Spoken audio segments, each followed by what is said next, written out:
Le vicomte de Bragelonne, partie 15. Chapitre 65. Philosophie du cœur et de l'esprit. Pour un homme qui en avait vu de plus dangereuses, la position de D'Artagnan vis-à-vis de Colbert n'était que comique. D'Artagnan ne se refusa donc pas la satisfaction de rire aux dépens de monsieur l'intendant, depuis la rue Neuve des Petits-Champs jusqu'à la rue des Lombards. Il y a loin. D'Artagnan rit donc longtemps. Il riait encore lorsque Planchet lui apparut, riant aussi, sur la porte de sa maison. Car Planchet, depuis le retour de son patron, depuis la rentrée des Guinées anglaises, passait la plus grande partie de sa vie à faire ce que D'Artagnan venait de faire seulement de la rue Neuve des Petits-Champs à la rue des Lombards. « Vous arrivez donc, mon cher maître ?» dit Planchet à D'Artagnan. « Non, mon ami, » répliqua le mousquetaire. « Je pars au plus vite, c'est-à-dire que je vais souper, me coucher, dormir 5 heures, et qu'au point du jour je sauterai en selle. A-t-on donné ration et demie à mon cheval ?»« Eh, mon cher maître, » répliqua Planchet, « vous savez bien que votre cheval est le bijou de la maison, que mes garçons le baisent toute la journée et lui font manger mon sucre, mes noisettes et mes biscuits. Vous me demandez s'il a eu sa ration d'avoine, demandez donc plutôt s'il n'en a pas eu de quoi crever 10 fois. » « Bien, Planchet, bien. Alors, je passe à ce qui me concerne. Le souper. Prêt, un rôti fumant, du vin blanc, des écrevisses, des cerises fraîches. C'est du nouveau, mon maître. Tu es un aimable homme, Planchet.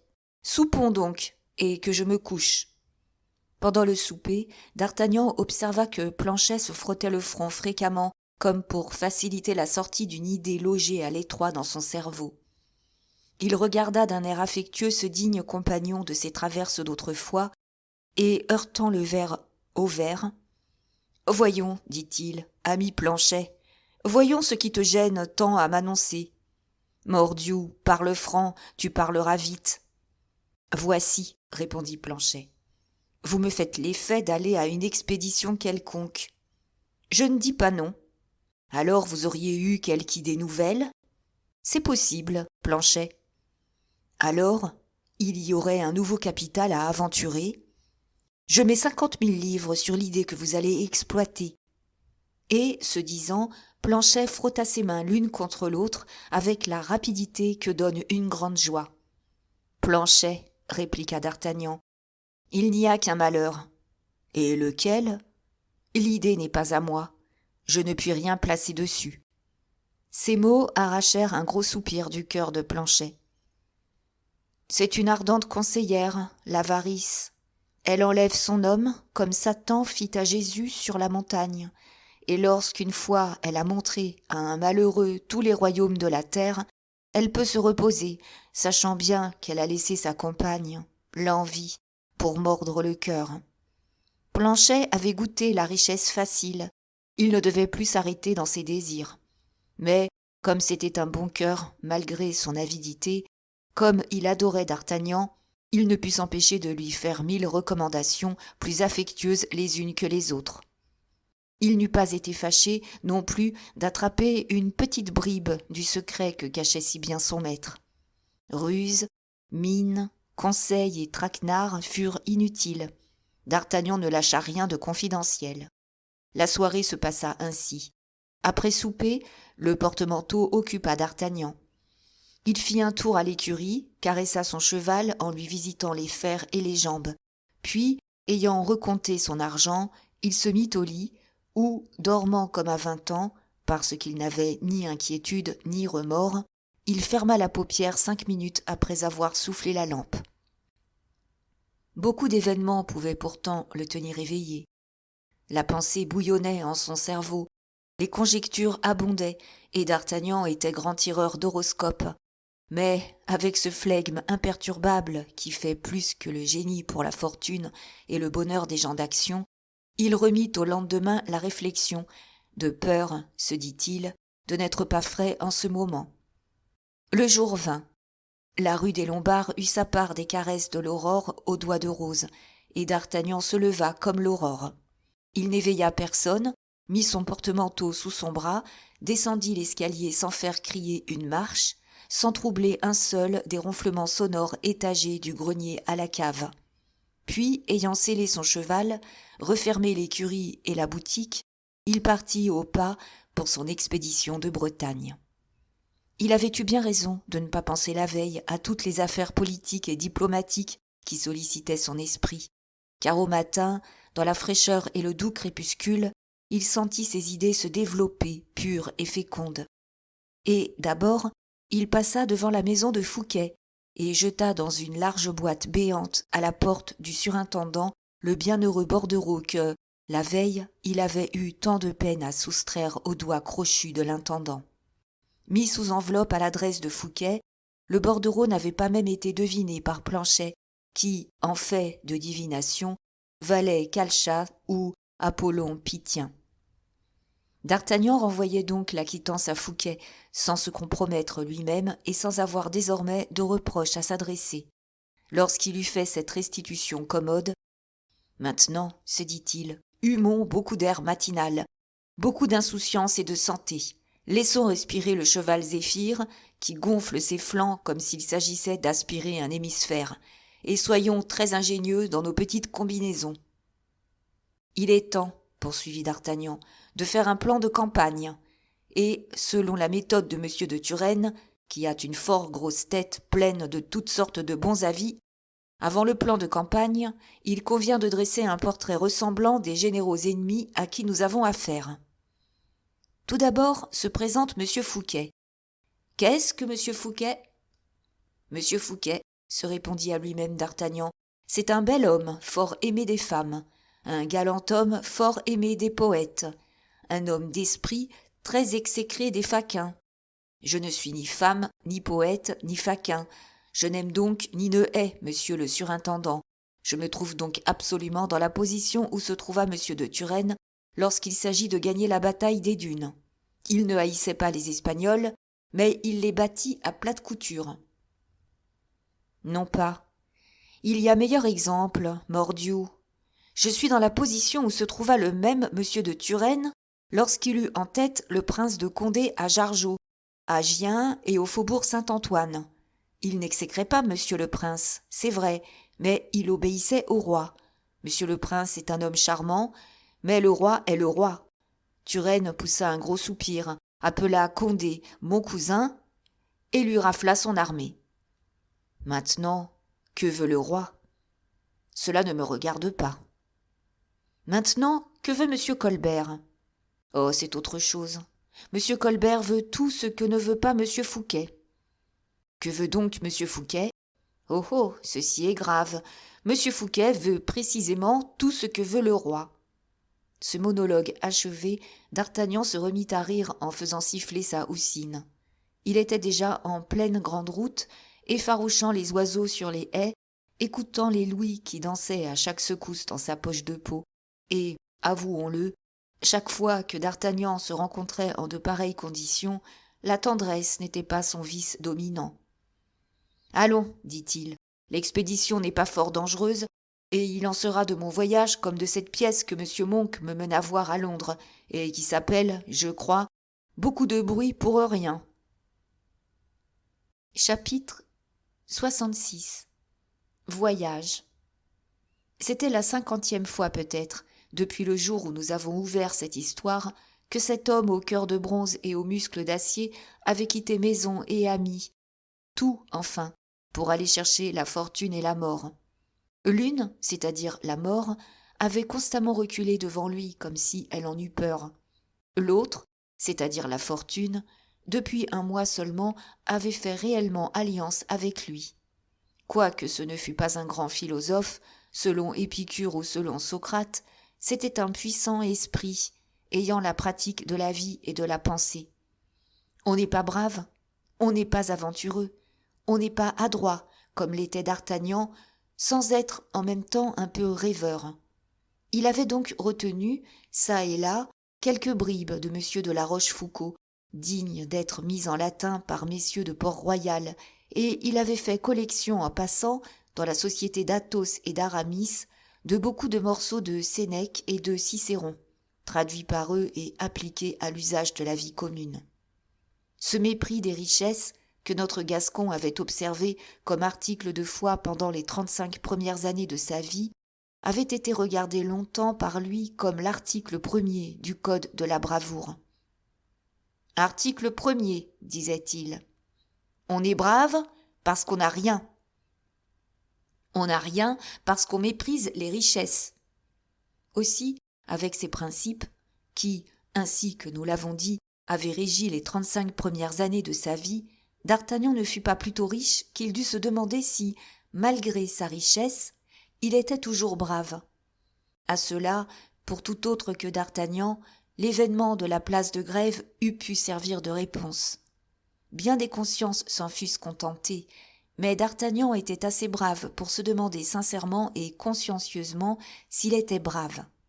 Aussi à ceci, mais il me semble que j'ai assez vivement dégainé et assez proprement estoccadé sur la place de Grève pour être rassuré sur ma bravoure. D'Artagnan s'était répondu à lui-même « Tout beau, capitaine, ceci n'est point une réponse. J'ai été brave ce jour-là parce qu'on brûlait ma maison, et il y a 100 et même 1000 à parier contre un que, si ces messieurs de l'émeute n'eussent pas eu cette malencontreuse idée, leur plan d'attaque eût réussi, ou du moins, ce n'eût point été moi qui m'y fusse opposé. Maintenant, que va-t-on tenter contre moi ? Je n'ai pas de maison à brûler en Bretagne. Je n'ai pas de trésor qu'on puisse m'enlever. Non, mais j'ai ma peau, cette précieuse peau de monsieur d'Artagnan, qui vaut toutes les maisons et tous les trésors du monde. Cette peau à laquelle je tiens par-dessus tout, parce qu'elle est, à tout prendre, la reliure d'un corps qui renferme un cœur très chaud et très satisfait de battre, et, par conséquent, de vivre. Donc, je désire vivre. Et en réalité, je vis bien mieux, bien plus complètement depuis que je suis riche. Qui diable disait que l'argent gâtait la vie ? Il n'en est rien, sur mon âme. Il semble, au contraire, que maintenant j'absorbe double quantité d'air et de soleil. Mordiou, que sera-ce donc si je double encore cette fortune ? Et si, au lieu de cette badine que je tiens en ma main, je porte jamais le bâton de maréchal ? Alors je ne sais plus s'il y aura, à partir de ce moment-là, assez d'air et de soleil pour moi. Au fait, ce n'est pas un rêve ? Qui diable s'opposerait à ce que le roi me fît duc et maréchal, comme son père, le roi Louis XIII, a fait duc et connétable Albert de Luynes ?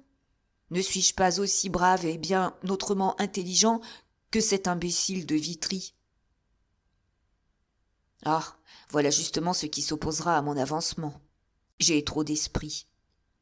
Heureusement, s'il y a une justice en ce monde, la fortune en est avec moi aux compensations.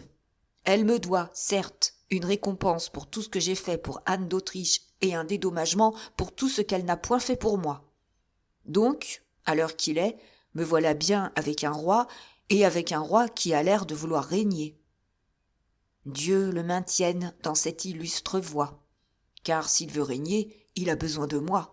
Et s'il a besoin de moi, il faudra bien qu'il me donne ce qu'il m'a promis. Chaleur et lumière. Donc, je marche, comparativement, aujourd'hui, comme je marchais autrefois, de rien à tout. Seulement, le rien aujourd'hui, c'est le tout d'autrefois. Il n'y a que ce petit changement dans ma vie. Et maintenant, voyons, faisons la part du cœur, puisque j'en ai parlé tout à l'heure. Mais, en vérité, je n'en ai parlé que pour mémoire. Et le Gascon appuya la main sur sa poitrine, comme s'il eût cherché effectivement la place du cœur. « Ah, malheureux !» murmura-t-il en souriant avec amertume. « Ah, pauvre espèce ! Tu avais espéré un instant n'avoir pas de cœur, et voilà que tu en as un, courtisan manqué que tu es, et même un des plus séditieux. Tu as un cœur qui te parle en faveur de M. Fouquet. Qu'est-ce que M. Fouquet, cependant, lorsqu'il s'agit du roi ? Un conspirateur, un véritable conspirateur, qui ne s'est même pas donné la peine de te cacher qu'il conspirait. Aussi, quelle arme n'aurais-tu pas contre lui, si sa bonne grâce et son esprit n'eussent pas fait un fourreau à cette arme ? La révolte à main armée. Car enfin, M. Fouquet a fait de la révolte à main armée. Ainsi, quand le roi soupçonne vaguement M. Fouquet de sourde rébellion, moi je sais, moi, je puis prouver que M. Fouquet a fait verser le sang des sujets du roi. Voyons maintenant, sachant tout cela et le taisant, que veut de plus ce cœur si pitoyable pour un bon procédé de M. Fouquet, pour une avance de 15 000 livres, pour un diamant de 1000 pistoles, pour un sourire où il y avait bien autant d'amertume que de bienveillance? Je lui sauve la vie. Maintenant, j'espère, continua le mousquetaire, que cet imbécile de cœur va garder le silence, et qu'il est bel et bien quitte avec M. Fouquet.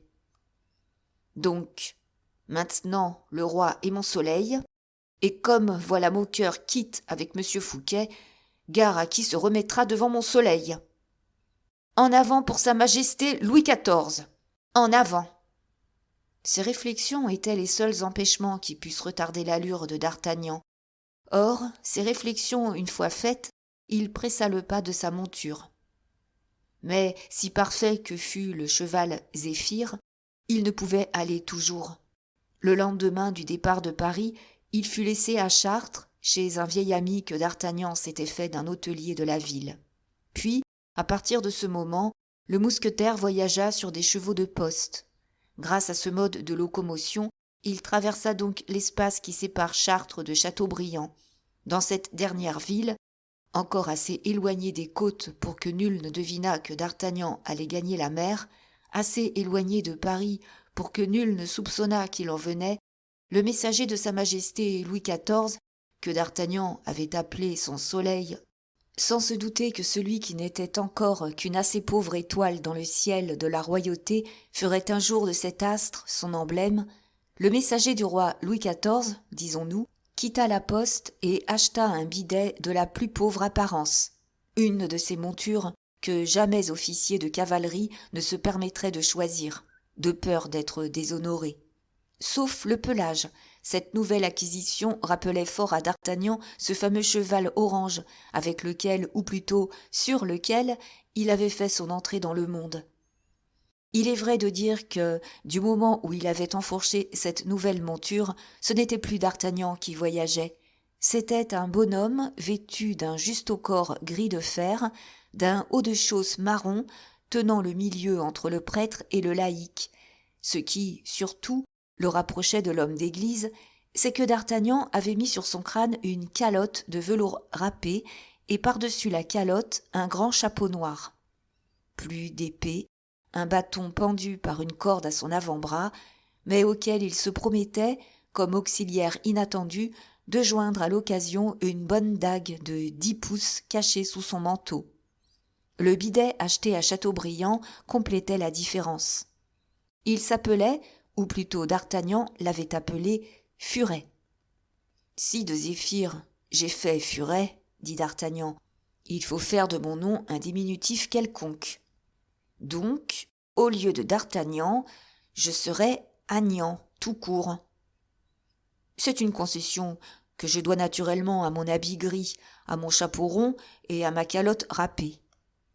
Monsieur Agnan voyagea donc sans secousse exagérée sur Furet, qui trottait l'amble comme un véritable cheval déluré et qui, tout en trottant l'amble, faisait gaillardement ses 12 lieues par jour grâce à 4 jambes sèches comme des fuseaux, dont l'art exercé de d'Artagnan avait apprécié l'aplomb et la sûreté sous l'épaisse fourrure qui les cachait. Chemin faisant, le voyageur prenait des notes, étudiait le pays sévère et froid qu'il traversait, tout en cherchant le prétexte le plus plausible d'aller à Belle-Île-en-Mer et de tout voir sans éveiller le soupçon. De cette façon, il put se convaincre de l'importance que prenait l'événement à mesure qu'il s'en approchait. Dans cette contrée reculée, dans cet ancien duché de Bretagne qui n'était pas français à cette époque et qui ne l'est guère encore aujourd'hui, le peuple ne connaissait pas le roi de France. Non seulement il ne le connaissait pas, mais même ne voulait pas le connaître. Un fait, un seul, surnageait visible pour lui sur le courant de la politique. Ces anciens ducs ne gouvernaient plus, mais c'était un vide, rien de plus. À la place du duc souverain, les seigneurs de paroisse régnaient sans limite. et au-dessus de ces seigneurs, Dieu, qui n'a jamais été oublié en Bretagne. Parmi ces suzerains de châteaux et de clochers, le plus puissant, le plus riche et surtout le plus populaire, c'était M. Fouquet, seigneur de Belle-Île. Même dans le pays, même en vue de cette île mystérieuse, les légendes et les traditions consacraient ces merveilles. Tout le monde n'y pénétrait pas. L'île, d'une étendue de 6 lieues de long sur 6 de large, était une propriété seigneuriale que longtemps le peuple avait respectée, couverte qu'elle était du nom de Retz, si fort redoutée dans la contrée. Peu après l'érection de cette seigneurie en marquisat par Charles IX, Belle-Île était passée à M. Fouquet. La célébrité de l'île ne datait pas d'hier. Son nom, ou plutôt sa qualification, remontait à la plus haute antiquité. Les anciens l'appelaient Calonaise, de 2 mots grecs qui signifient « belle île ». Ainsi, à 1800 ans de distance, elle avait, dans un autre idiome, porté le même nom qu'elle portait encore. C'était donc quelque chose en soi que cette propriété de monsieur le surintendant, outre sa position à 6 lieues des côtes de France, position qui la fait souveraine dans sa solitude maritime, comme un majestueux navire qui dédaignerait les rades et qui jetterait fièrement ses ancres au beau milieu de l'océan. D'Artagnan apprit tout cela sans paraître le moins du monde étonné. Il apprit aussi que le meilleur moyen de prendre langue était de passer à la Roche-Bernard, ville assez importante sur l'embouchure de la Vilaine. Peut-être là pourrait-il s'embarquer. Sinon, traversant les marais salins, il se rendrait à Guérande ou au Croisic pour attendre l'occasion de passer à Belle-Île. Il s'était aperçu, au reste, depuis son départ de Châteaubriand, que rien ne serait impossible à Furet sous l'impulsion de M. Agnan, et rien à M. Agnan sur l'initiative de Furet. Il s'apprêta donc à souper d'une sarcelle et d'un tourteau dans un hôtel de la Roche-Bernard et fit tirer de la cave, pour arroser ses 2 mets bretons, un cidre qu'au seul toucher du bout des lèvres, il reconnut pour être infiniment plus breton encore. Chapitre 67. Comment d'Artagnan fit connaissance d'un poète qui s'était fait imprimeur pour que ses vers fussent imprimés. Avant de se mettre à table, d'Artagnan prit, comme d'habitude, ses informations. Mais c'est un axiome de curiosité que tout homme qui veut bien et fructueusement questionner doit d'abord s'offrir lui-même aux questions. D'Artagnan chercha donc avec son habileté ordinaire un utile questionneur dans l'hôtellerie de la Roche-Bernard. Justement, il y avait dans cette maison, au premier étage, 2 voyageurs occupés aussi des préparatifs de leur souper ou de leur souper lui-même. D'Artagnan avait vu à l'écurie leur monture et dans la salle leur équipage. L'un voyageait avec un laquais, comme une sorte de personnage. 2 juments du Perche, belles et rondes bêtes, leur servaient de monture. L'autre, assez petit compagnon, voyageur de maigre apparence, portant surtout poudreux, linge usé, bottes plus fatiguées par le pavé que par l'étrier, l'autre était venu de Nantes, avec un chariot traîné par un cheval tellement pareil à Furet, pour la couleur, que d'Artagnan eût fait 100 lieues avant de trouver mieux pour apparier un attelage. Ce chariot renfermait divers gros paquets enfermés dans de vieilles étoffes. « Ce voyageur-là, se dit d'Artagnan, est de ma farine. Il me va, il me convient. Je dois lui aller et lui convenir. Monsieur Agnan, au juste au corps gris et à la calotte râpée, n'est pas indigne de souper avec le monsieur aux vieilles bottes et au vieux cheval. » Cela dit, d'Artagnan appela l'hôte et lui commanda de monter sa sarcelle, son tourteau et son cidre dans la chambre du monsieur au dehors modeste. Lui-même, gravissant, une assiette à la main, un escalier de bois qui montait à la chambre, se mit à heurter à la porte. « Entrez !» dit l'inconnu. D'Artagnan entra, la bouche en cœur, son assiette sous le bras, son chapeau d'une main, sa chandelle de l'autre. « Monsieur, dit-il, excusez-moi, je suis comme vous un voyageur. Je ne connais personne dans l'hôtel et j'ai la mauvaise habitude de m'ennuyer quand je mange seul, de sorte que mon repas me paraît mauvais et ne me profite point. Votre figure, que j'aperçus tout à l'heure quand vous descendîtes pour vous faire ouvrir des huîtres, votre figure me revient fort. En outre, j'ai observé que vous aviez un cheval tout pareil au mien, et que l'hôte, à cause de cette ressemblance sans doute, les a placés côte à côte dans son écurie, où ils paraissent se trouver à merveille de cette compagnie. Je ne vois donc pas, monsieur, pourquoi les maîtres seraient séparés, quand les chevaux sont réunis. En conséquence, je viens vous demander le plaisir d'être admis à votre table. Je m'appelle Agnan. Agnan, pour vous servir, monsieur, intendant indigne d'un riche seigneur qui veut acheter des salines dans le pays et m'envoie visiter ses futures acquisitions.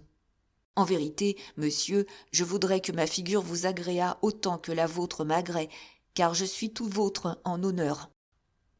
L'étranger, que d'Artagnan voyait pour la première fois, car d'abord il ne l'avait qu'entrevu, l'étranger avait des yeux noirs et brillants, le teint jaune, le front un peu plissé par le poids de 50 années, de la bonhomie dans l'ensemble des traits, mais de la finesse dans le regard.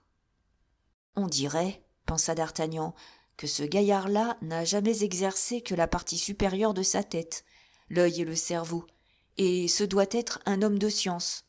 La bouche, le nez, le menton ne signifient absolument rien. « Monsieur, répliqua celui dont on fouillait ainsi l'idée et la personne, vous me faites honneur, non pas que je m'ennuyasse. J'ai, ajouta-t-il en souriant, une compagnie qui me distrait toujours. Mais n'importe, je suis très heureux de vous recevoir. » Mais en disant ces mots, l'homme aux bottes usées jeta un regard inquiet sur sa table, dont les huîtres avaient disparu et sur laquelle il ne restait plus qu'un morceau de lard salé. « Monsieur, se hâta de dire d'Artagnan, l'hôte me monte une jolie volaille rôtie et un superbe tourteau. » D'Artagnan avait lu dans le regard de son compagnon, si rapide qu'il eût été, la crainte d'une attaque par un parasite. Il avait deviné juste. À cette ouverture, les traits de l'homme au dehors modeste se déridèrent. En effet, comme s'il eût guetté son entrée, l'hôte parut aussitôt, portant les mets annoncés. Le tourteau et la sarcelle étant ajoutés aux morceaux de lard grillé, d'Artagnan et son convive se saluèrent, s'assirent face à face, et comme deux frères firent le partage du lard et des autres plats. « Monsieur, dit d'Artagnan, avouez que c'est une merveilleuse chose que l'association. »« Pourquoi ?» demanda l'étranger, la bouche pleine. « Eh bien, je vais vous le dire, » répondit d'Artagnan. L'étranger donna trêve au mouvement de sa mâchoire pour mieux écouter.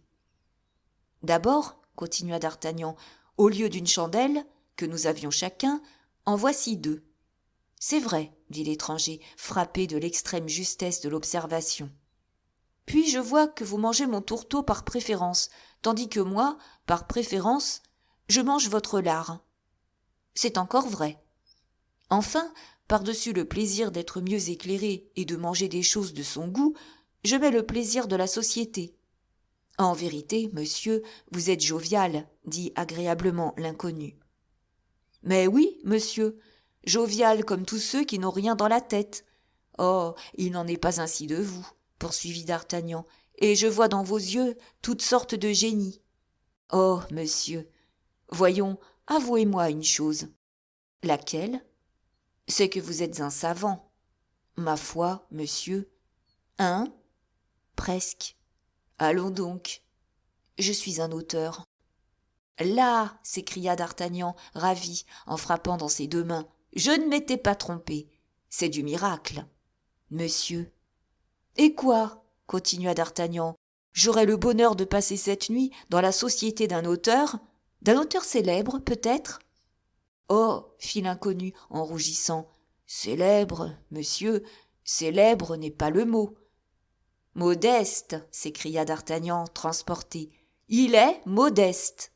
Puis, revenant à l'étranger avec le caractère d'une brusque bonhomie, mais dites-moi au moins le nom de vos œuvres, monsieur, car vous remarquerez que vous ne m'avez point dit le vôtre, et que j'ai été forcé de vous deviner. Je m'appelle Jupenet, monsieur, dit l'auteur.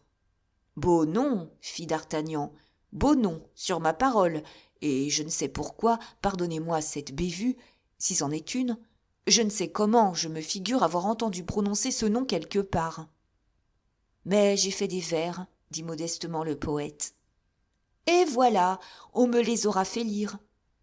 Une tragédie. Je l'aurais vu jouer. Le poète rougit encore. Je ne crois pas, car mes vers n'ont pas été imprimés. Eh bien, je vous le dis, c'est la tragédie qui m'aura appris votre nom. Vous vous trompez encore, car messieurs les comédiens de l'hôtel de Bourgogne n'en ont pas voulu, dit le poète, avec le sourire dont certains orgueils savent seuls le secret. D'Artagnan se mordit les lèvres. Ainsi donc, monsieur, continua le poète, vous voyez que vous êtes dans l'erreur à mon endroit, et que, n'étant point connu du tout de vous, vous n'avez pu entendre parler de moi. Voilà qui me confond. Ce nom de Jupenet me semble cependant un beau nom et bien digne d'être connu, aussi bien que ceux de messieurs Corneille ou Rotrou ou Garnier. J'espère, monsieur, que vous voudrez bien me dire un peu votre tragédie. Plus tard, comme cela, au dessert. Ce sera la rôtie au sucre, mordiou. Ah, pardon, monsieur, c'est un juron qui m'échappe parce qu'il est habituel à mon seigneur et maître. Je me permets donc quelquefois d'usurper ce juron qui me paraît de bon goût. Je me permets cela en son absence seulement, bien entendu, car vous comprenez qu'en sa présence. Mais en vérité, monsieur, ce cidre est abominable. N'êtes-vous point de mon avis? Et de plus, le pot est de forme si peu régulière qu'il ne tient point sur la table. Si nous le calions? Sans doute. Mais avec quoi? Avec ce couteau? Et la sarcelle, avec quoi la découperons-nous? Comptez-vous par hasard ne pas toucher à la sarcelle? Si fait. Eh bien, alors, attendez. Le poète fouilla dans sa poche et en tira un petit morceau de fonte oblongue, quadrangulaire, épais d'une ligne à peu près, long d'1,5 pouce. Mais à peine le petit morceau de fonte eut-il vu le jour que le poète parut avoir commis une imprudence et fit un mouvement pour le remettre dans sa poche. D'Artagnan s'en aperçut. C'était un homme à qui rien n'échappait. Il étendit la main vers le petit morceau de fonte. « Tiens, c'est gentil, ce que vous tenez là, dit-il. Peut-on voir ?»« Certainement, dit le poète, qui parut avoir cédé trop vite à un premier mouvement. Certainement qu'on peut voir. Mais vous avez beau regarder, ajouta-t-il d'un air satisfait, si je ne vous dis point à quoi cela sert, vous ne le saurez pas. D'Artagnan avait saisi comme un aveu les hésitations du poète et son empressement à cacher le morceau de fonte qu'un premier mouvement l'avait porté à sortir de sa poche. Aussi, son attention une fois éveillée sur ce point, il se renferma dans une circonspection qui lui donnait en toute occasion la supériorité. D'ailleurs, quoi qu'en eût dit M. Jupenet, à la simple inspection de l'objet, il l'avait parfaitement reconnu. C'était un caractère d'imprimerie. « Devinez-vous ce que c'est ?» continua le poète. « Non, dit D'Artagnan. « Non, ma foi. »« Eh bien, monsieur, dit maître Jupenet, ce petit morceau de fonte est une lettre d'imprimerie. »« Bah, une majuscule. »« Tiens, tiens, fit M. Agnan, écarquillant des yeux bien naïfs. « Oui, monsieur, un J majuscule, la première lettre de mon nom. »« Et c'est une lettre, cela ?»« Oui, monsieur. »« Eh bien, je vais vous avouer une chose. »« Laquelle ?»« Non, car c'est encore une bêtise que je vais vous dire. »« Oh non !» fit maître Jupenet d'un air protecteur. « Eh bien, je ne comprends pas, si cela est une lettre, comme on peut faire un mot. »« Un mot ? » ?»« Pour l'imprimer, oui. »« C'est bien facile. »« Voyons. » »« Cela vous intéresse ? » ?»« Énormément. »« Eh bien, je vais vous expliquer la chose. Attendez. »« J'attends. »« M'y voici. »« Bon. Regardez bien. » Je regarde. D'Artagnan, en effet, paraissait absorbé dans sa contemplation. Jupenet tira de sa poche 7 ou 8 autres morceaux de fonte, mais plus petits. « Ah ah !» fit D'Artagnan. « Quoi ? Vous avez donc toute une imprimerie dans votre poche. Peste, c'est curieux, en effet. N'est-ce pas ? Que de choses on apprend en voyageant, mon Dieu !»« À votre santé, dit Jupenet enchanté. » À la vôtre, mordiou, à la vôtre. Mais un instant, pas avec ce cidre. C'est une abominable boisson et indigne d'un homme qui s'abreuve à l'hippocrème. N'est-ce pas ainsi que vous appelez votre fontaine, à vous autres poètes? Oui, monsieur, notre fontaine s'appelle ainsi, en effet. Cela vient de 2 mots grecs, hippos, qui veut dire cheval, et... Monsieur, interrompit d'Artagnan, je vais vous faire boire une liqueur qui vient d'un seul mot français et qui n'en est pas plus mauvaise pour cela, du mot raisin. Ce cidre m'écœure et me gonfle à la fois. Permettez-moi de m'informer près de notre hôte s'il n'a pas quelque bonne bouteille de Beaugency ou de la coulée de Séran derrière les grosses bûches de son cellier. En effet, l'hôte interpellé monta aussitôt. « Monsieur, interrompit le poète, prenez garde, nous n'aurons pas le temps de boire le vin, à moins que nous ne nous pressions fort, car je dois profiter de la marée pour prendre le bateau. »« Quel bateau ?» demanda d'Artagnan. « Mais le bateau qui part pour Belle-Île. »« Ah, pour Belle-Île » dit le mousquetaire. « Bon. »« Bah, vous aurez tout le temps, monsieur, » répliqua l'hôtelier en débouchant la bouteille. « Le bateau ne part que dans 1 heure. »« Mais qui m'avertira ?» fit le poète. « Votre voisin, » répliqua l'hôte. « Mais je le connais à peine. Quand vous l'entendrez partir, il sera temps que vous partiez. »« Il va donc à Belle-Île aussi ?»« Oui. »« Ce monsieur qui a un laquais ?» demanda d'Artagnan. « Ce monsieur qui a un laquais. »« Quelque gentilhomme, sans doute. »« Je l'ignore. »« Comment, vous l'ignorez ?»« Oui, tout ce que je sais, c'est qu'il boit le même vin que vous. »« Peste, voilà bien de l'honneur pour nous, » dit d'Artagnan en versant à boire à son compagnon, tandis que l'hôte s'éloignait. « Ainsi, reprit le poète, revenant à ses idées dominantes, vous n'avez jamais vu imprimer ? » « Jamais. »« Tenez, on prend ainsi les lettres qui composent le mot. Voyez-vous, AB, ma foi. Voici un R, 2 E, puis un G. » Et il assembla les lettres avec une vitesse et une habileté qui n'échappèrent point à l'œil de d'Artagnan. « Abrégé, dit-il en terminant. « Bon, dit d'Artagnan, voici bien les lettres assemblées, mais comment tiennent-elles ?» Et il versa un second verre de vin à son hôte. Monsieur Jupenet sourit en homme qui a réponse à tout. Puis il tira de sa poche toujours une petite règle de métal, composée de 2 parties assemblées en équerre, sur laquelle il réunit et aligna les caractères en les maintenant sous son pouce gauche. « Et comment appelle-t-on cette petite règle de fer ?» dit d'Artagnan, « car enfin tout cela doit avoir un nom. »« Cela s'appelle un composteur, » dit Jupenet. « C'est à l'aide de cette règle que l'on forme les lignes. »« Allons, allons, je maintiens ce que j'ai dit. Vous avez une presse dans votre poche, » dit d'Artagnan en riant d'un air de simplicité si lourde que le poète fut complètement sa dupe. « Non, » répliqua-t-il, « mais je suis paresseux pour écrire, et quand j'ai fait un vers dans ma tête, je le compose tout de suite pour l'imprimerie.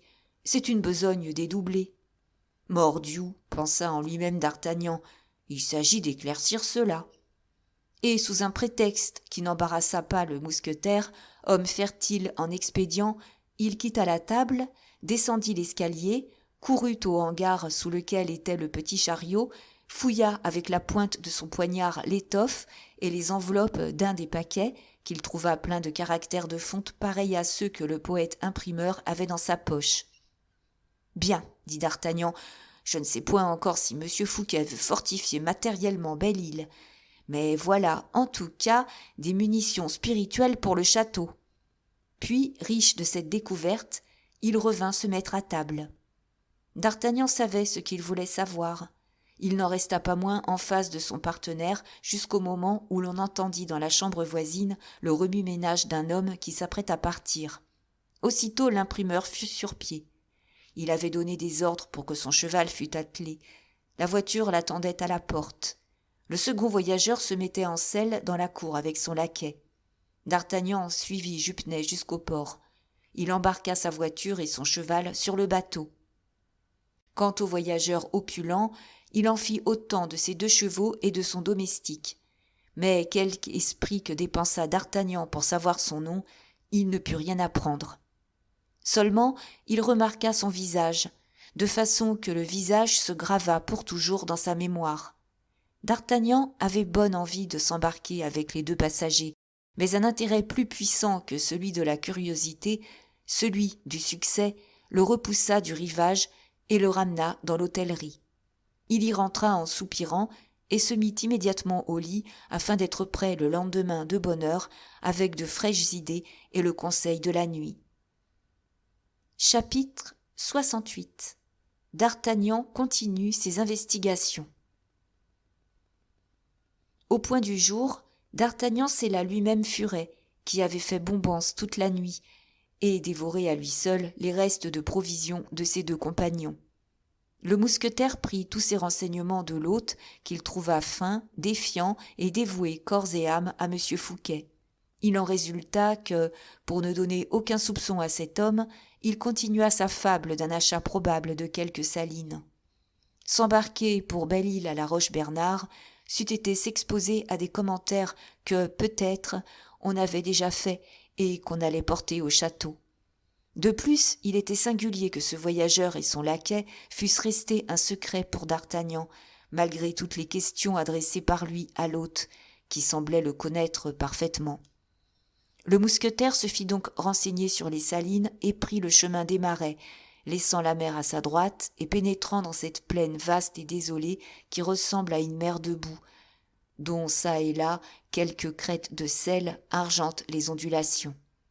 Furet marchait à merveille avec ses petits pieds nerveux sur les chaussées larges d'un pied qui divise les salines.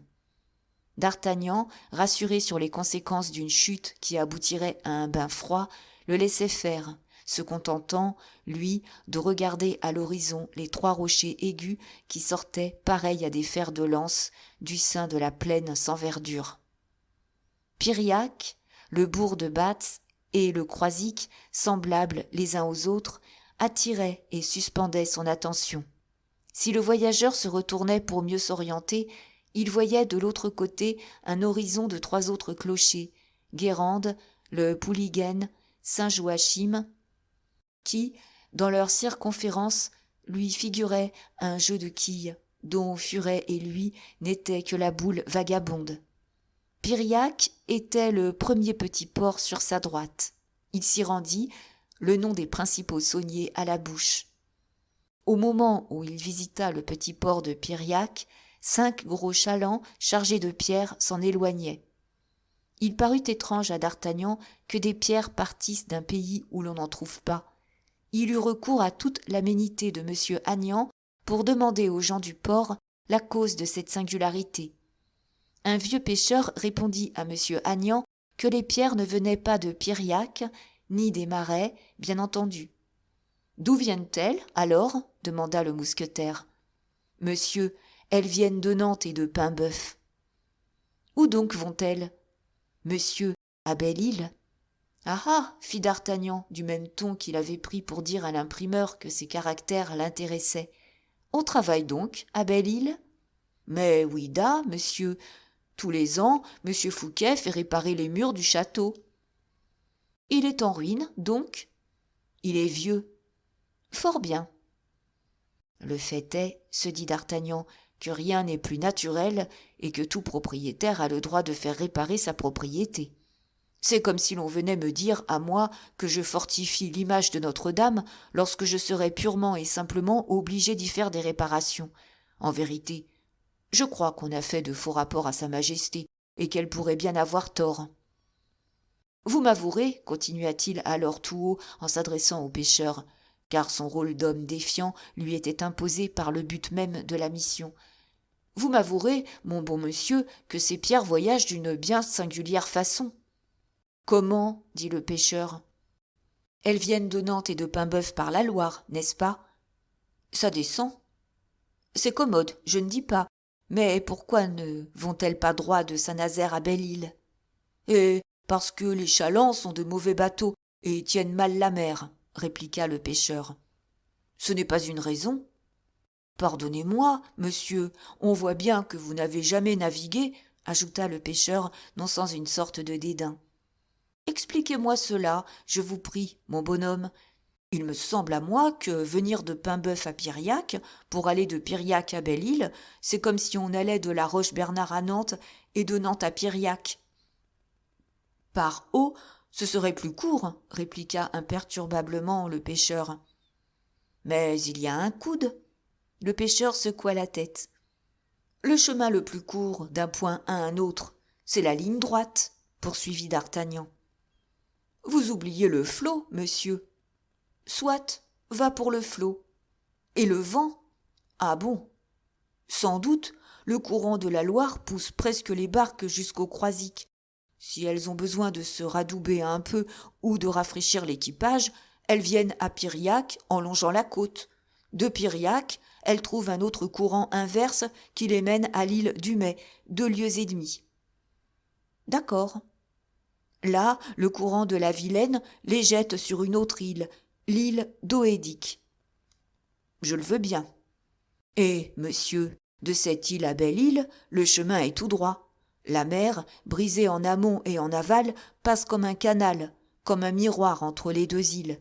Les chalands glissent là-dessus semblables à des canards sur la Loire. Voilà. N'importe, dit l'entêté monsieur Agnan, c'est bien du chemin. Ah, monsieur Fouquet le veut, répliqua pour conclusion le pêcheur en ôtant son bonnet de laine à l'énoncé de ce nom respectable.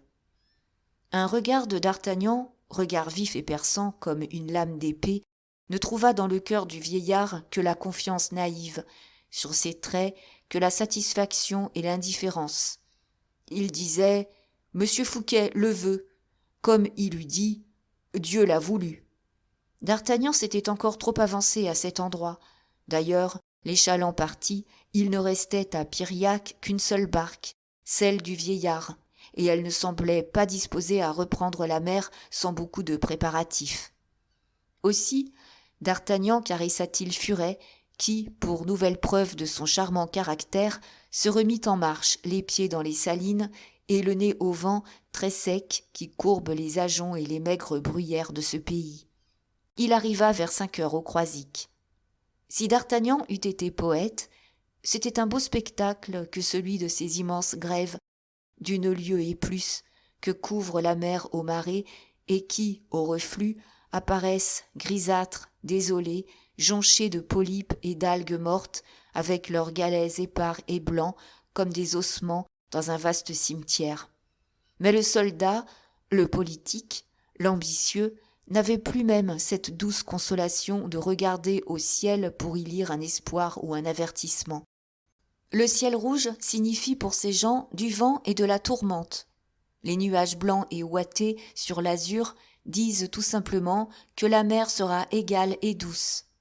D'Artagnan trouva le ciel bleu, la bise embaumée de parfums salins, et se dit « Je m'embarquerai à la première marée, fût-ce sur une coquille de noix. » Au Croisic, comme à Piriac, il avait remarqué des tas énormes de pierres alignées sur la grève. Ces murailles gigantesques, démolies à chaque marée par les transports qu'on opérait pour Belle-Île, furent aux yeux du mousquetaire la suite et la preuve de ce qu'il avait si bien deviné à Piriac. Était-ce un mur que M. Fouquet reconstruisait? Était-ce une fortification qu'il édifiait? Pour le savoir, il fallait le voir. D'Artagnan mit Furet à l'écurie, soupa, se coucha, et le lendemain, au jour, il se promenait sur le port, ou mieux, sur les galets.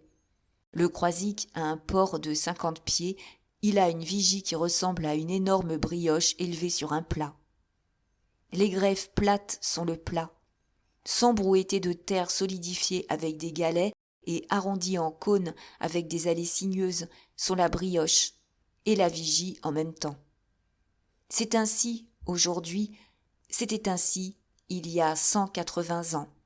Seulement, la brioche était moins grosse, et l'on ne voyait probablement pas autour de la brioche les triages de lattes qui en font l'ornement, et que l'édilité de cette pauvre et pieuse bourgade a planté comme garde-fou le long des allées en limaçon qui aboutissent à la petite terrasse.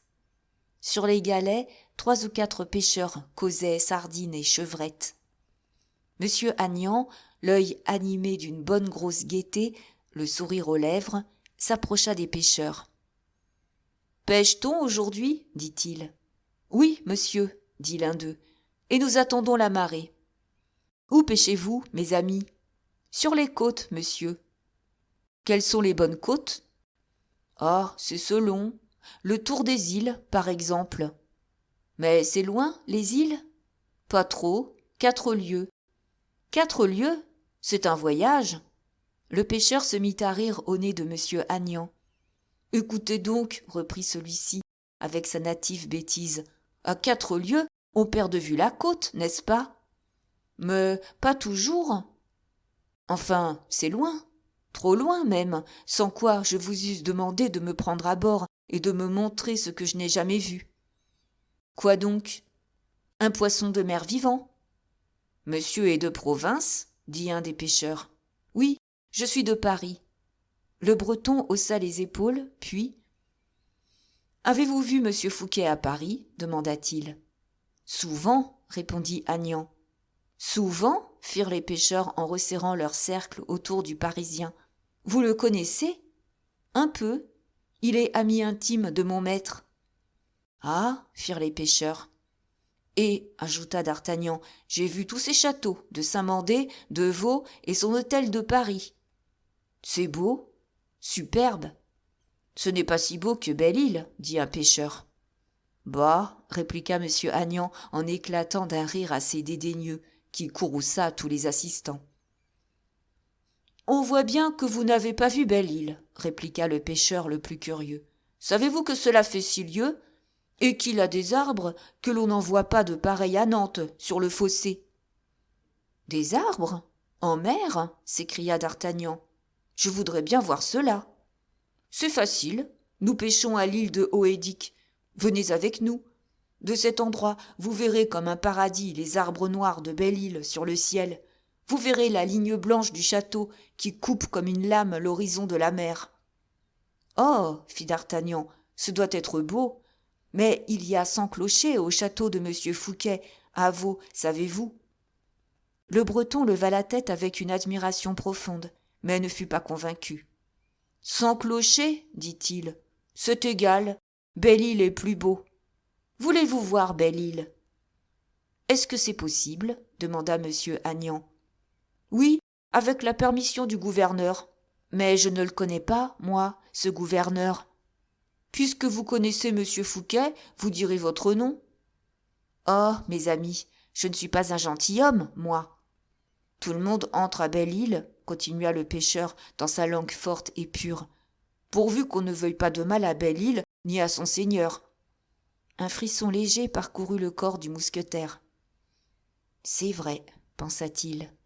Puis, se reprenant, « Si j'étais sûr, dit-il, de ne pas souffrir du mal de mer. »« Là-dessus » fit le pêcheur en montrant avec orgueil sa jolie barque au ventre rond.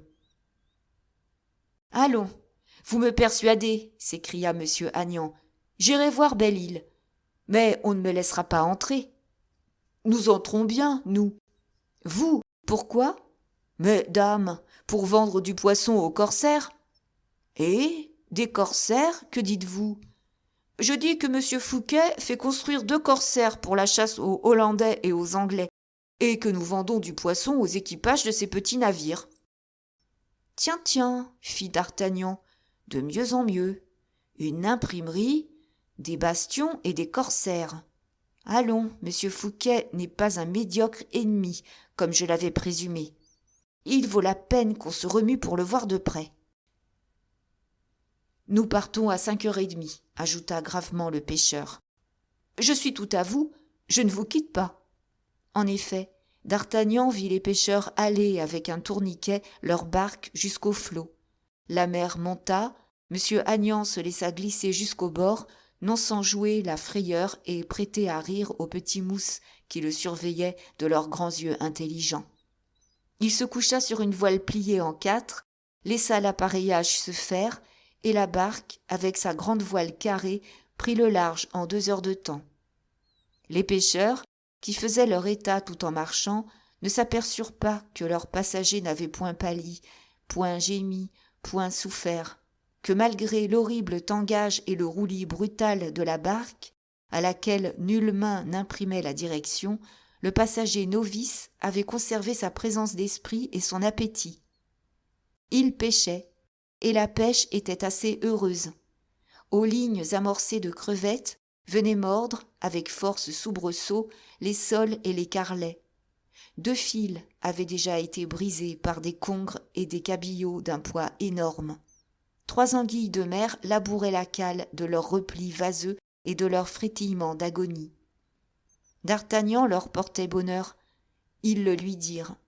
Le soldat trouva la besogne si réjouissante qu'il mit la main à l'œuvre, c'est-à-dire aux lignes, et poussa des rugissements de joie et des mordious à étonner ses mousquetaires eux-mêmes, chaque fois qu'une secousse imprimée à la ligne, par une proie conquise, venait déchirer les muscles de son bras et solliciter l'emploi de ses forces et de son adresse. La partie de plaisir lui avait fait oublier la mission diplomatique. Il en était à lutter contre un effroyable congre, à se cramponner au bordage d'une main pour attirer la hure béante de son antagoniste, lorsque le patron lui dit « Prenez garde qu'on ne vous voie de Belle-Île ». Ces mots firent l'effet à D'Artagnan du premier boulet qui siffle en un jour de bataille. Il lâcha le fil et le congre, qui, l'un tirant l'autre, s'en retournèrent à l'eau. D'Artagnan venait d'apercevoir à une demi-lieue au plus la silhouette bleuâtre et accentuée des rochers de Belle-Île, dominés par la ligne blanche et majestueuse du château. Au loin, la terre, avec des forêts et des plaines verdoyantes. Dans les herbages, des bestiaux. Voilà ce qui tout d'abord attira l'attention du mousquetaire.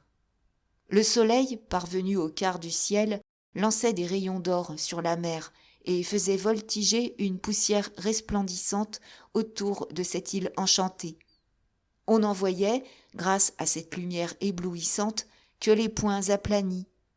Toute ombre tranchait durement et zébrait d'une bande de ténèbres le drap lumineux de la prairie ou des murailles.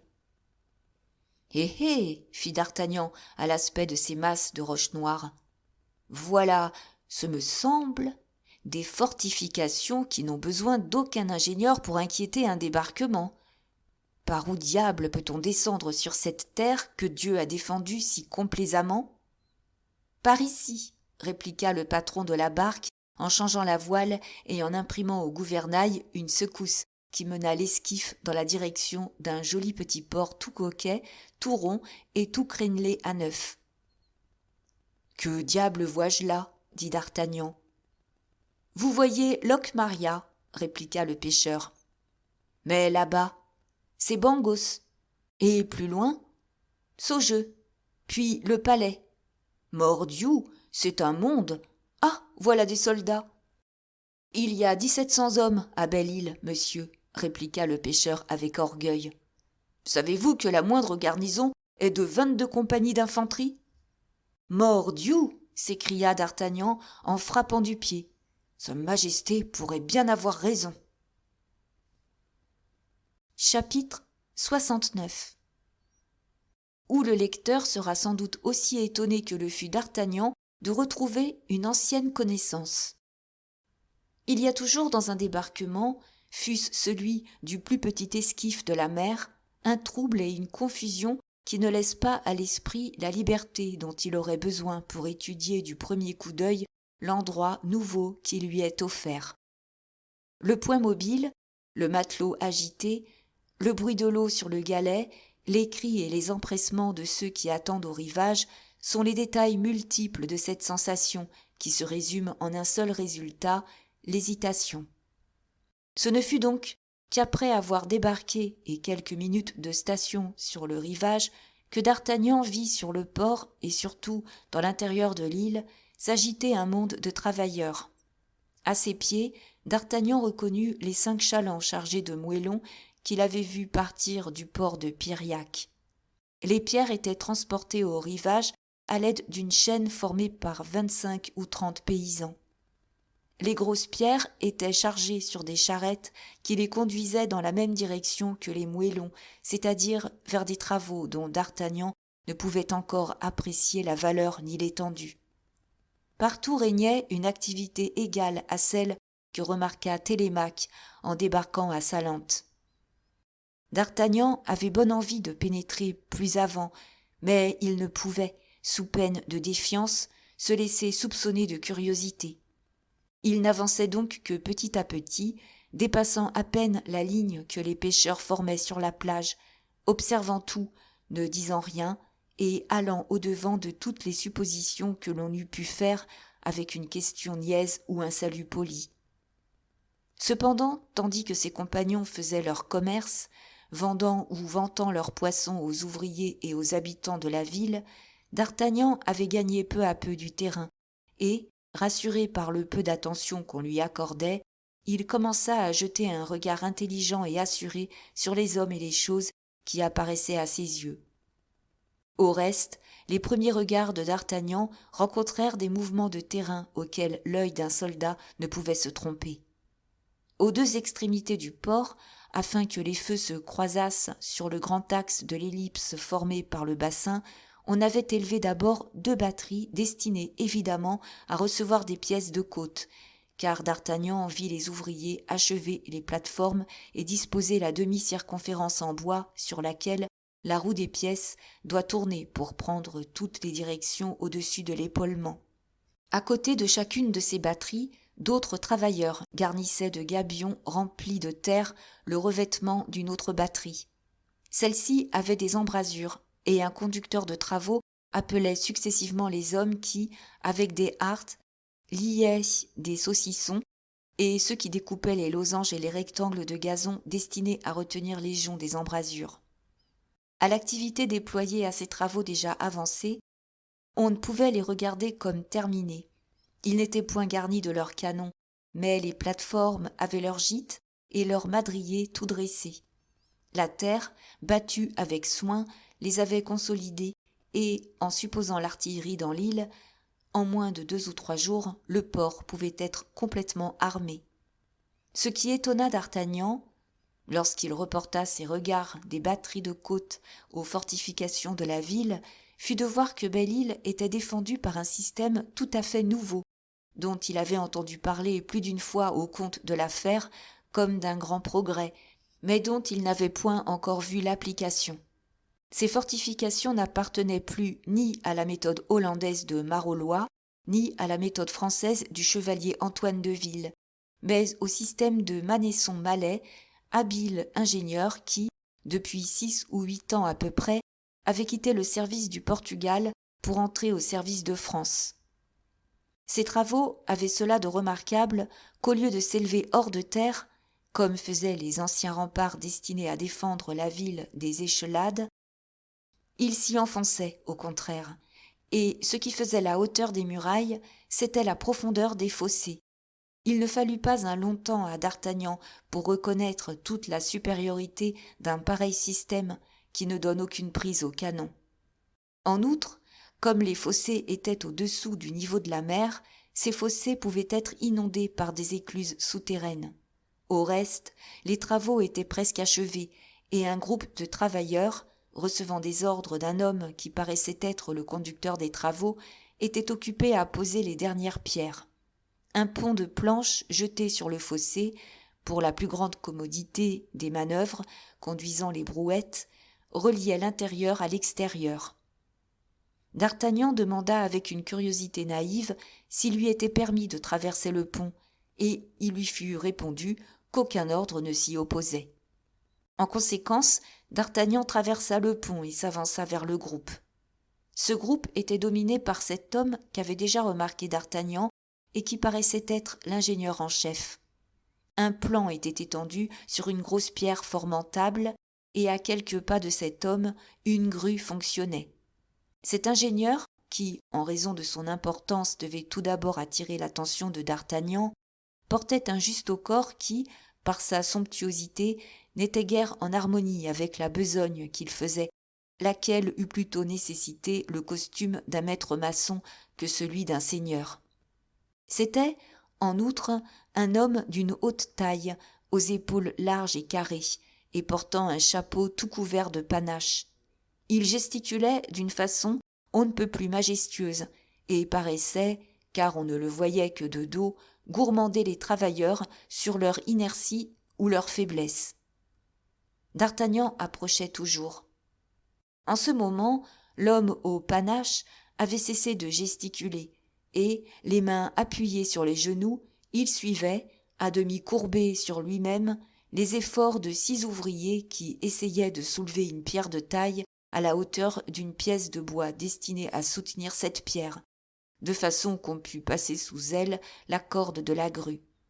Les 6 hommes, réunis sur une seule face de la pierre, rassemblaient tous leurs efforts pour la soulever à 8 ou 10 pouces de terre, suant et soufflant, tandis qu'un 7e s'apprêtait, dès qu'il y aurait un jour suffisant, à glisser le rouleau qui devait la supporter. Mais déjà 2 fois la pierre leur était échappée des mains avant d'arriver à une hauteur suffisante pour que le rouleau fût introduit. Il va sans dire que chaque fois que la pierre leur était échappée, ils avaient fait un bond en arrière pour éviter qu'en retombant, la pierre ne leur écrasât les pieds.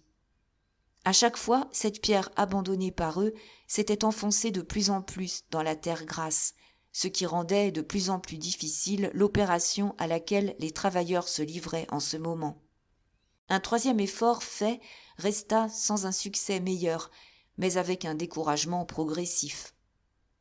Et cependant, lorsque les 6 hommes s'étaient courbés sur la pierre, l'homme au panache avait lui-même, d'une voix puissante, articulé le commandement de « Ferme !» qui préside à toutes les manœuvres de force. Alors il se redressa. « Oh oh !» dit-il, « qu'est-ce que cela ? Ai-je donc affaire à des hommes de paille ? Cornes de bœuf, rangez-vous ! Et vous allez voir comment cela se pratique. » Peste, dit d'Artagnan, aurait-il la prétention de lever ce rocher ? Ce serait curieux, par exemple.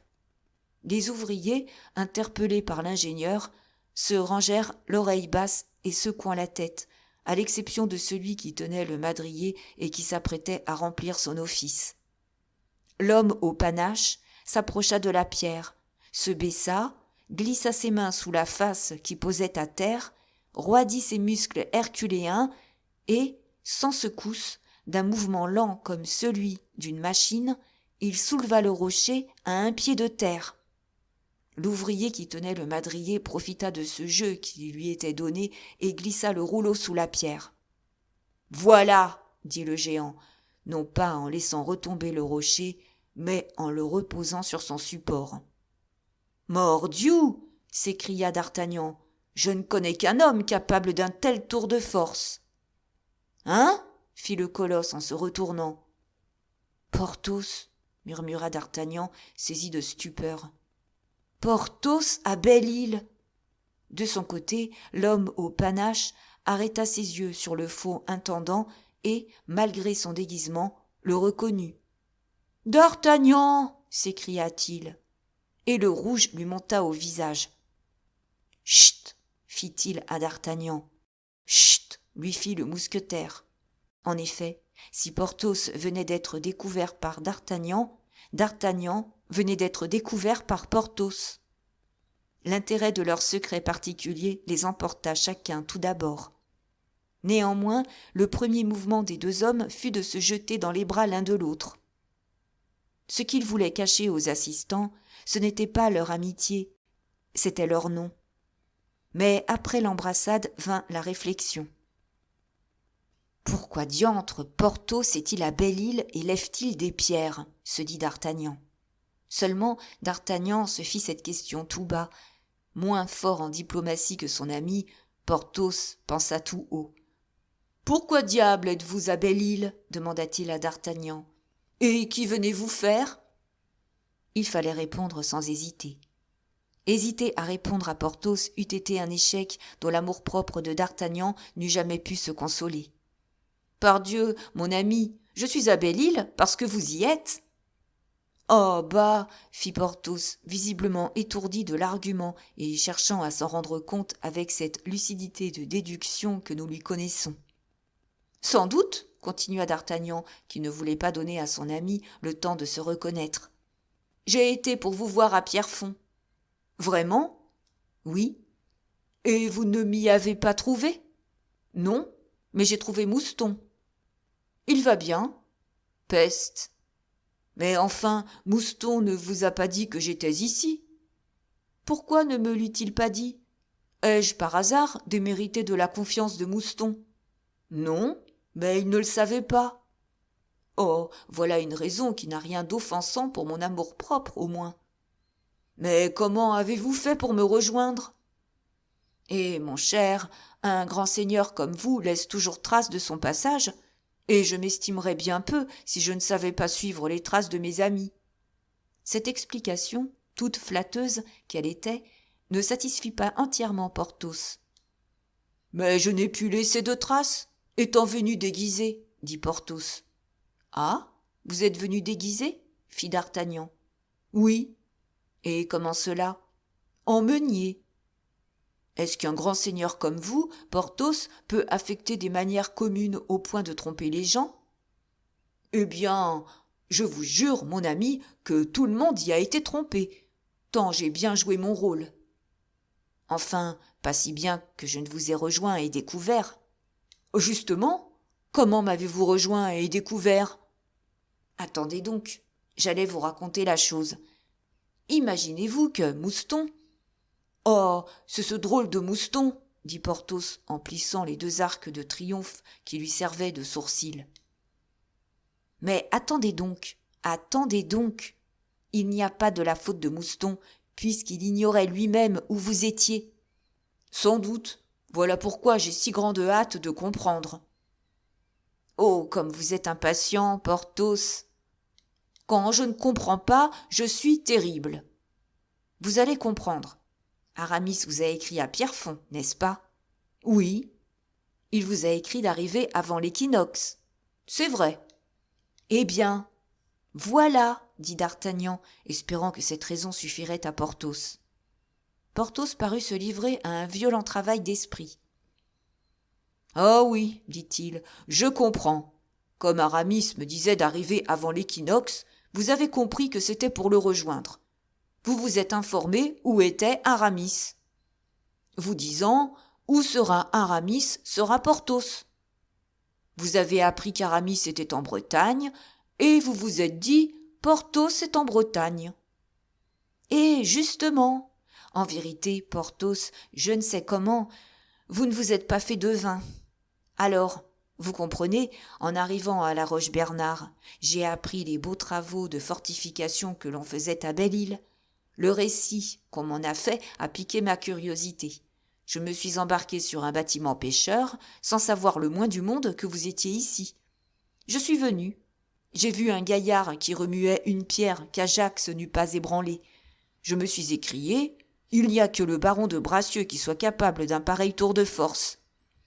Vous m'avez entendu, vous vous êtes retourné, vous m'avez reconnu, nous nous sommes embrassés, et, ma foi, si vous le voulez bien, cher ami, nous nous embrasserons encore. Voilà comment tout s'explique. En effet, dit Porthos.